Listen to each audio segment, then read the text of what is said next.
And welcome. Our top focus at this hour on the anniversary of Russia's invasion of Ukraine. Western nations have announced fresh sanctions against Moscow and have pledged more military support to Ukraine. This comes after G7 leaders held a virtual meeting with Ukrainian President Volodymyr Zelensky to mark the war anniversary. United States has announced new sanctions against Russia and its allies with new export controls and tariffs. Additionally, the United States will provide $2 billion in more weaponry for Kyiv.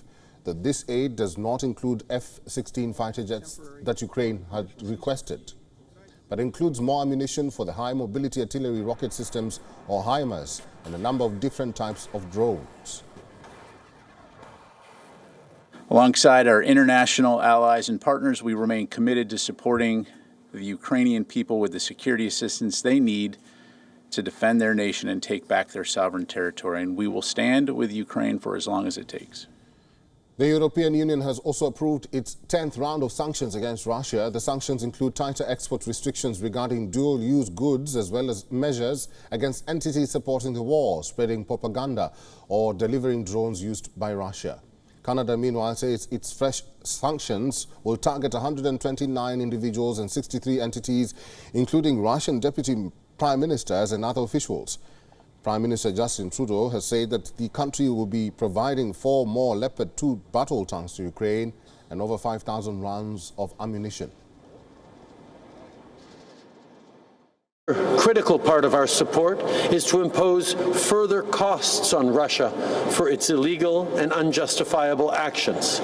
We are announcing new sanctions on 129 individuals and 63 entities, including Russian deputy prime ministers, ministers, other members of the office of the President of Russia, members of the Russian military, and those involved in the production of artillery and weapons used in Ukraine. We're also banning certain chemicals used in the manufacture of electronics from being exported to Russia.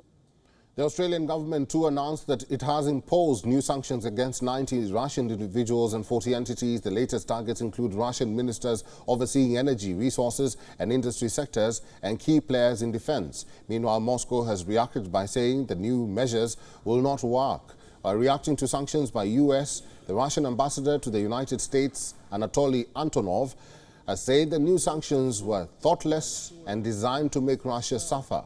The head of the Russian delegation to the Organization for Security and Cooperation in Europe Parliamentary Assembly has warned the West over supplying weapons to Ukraine. Hatred for Russia and the desire to show solidarity with Ukraine in every possible way dominates the assembly.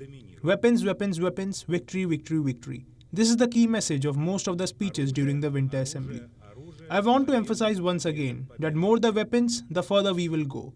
We will ensure the security of Russia at any cost.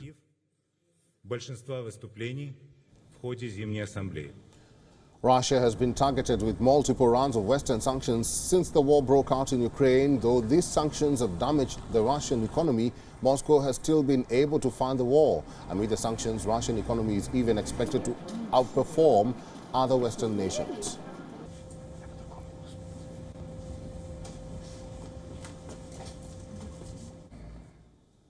WION is now available in your country. Download the app now and get all the news on the move.